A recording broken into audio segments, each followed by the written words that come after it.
New developments in a story we brought you yesterday. A Summerville woman now facing charges in connection to a crash in North Charleston that killed a Moncks Corner man early yesterday morning.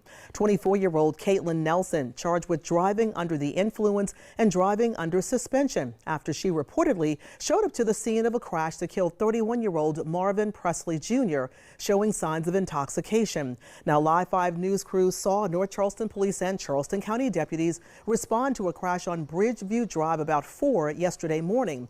Authorities later confirmed that Presley had been killed in the crash. Now, they say Nelson arrived at the scene of the crash and told officers that she knew Presley. They claim she smelled of alcohol, and a breath test reportedly registered her at 0.15 blood alcohol content.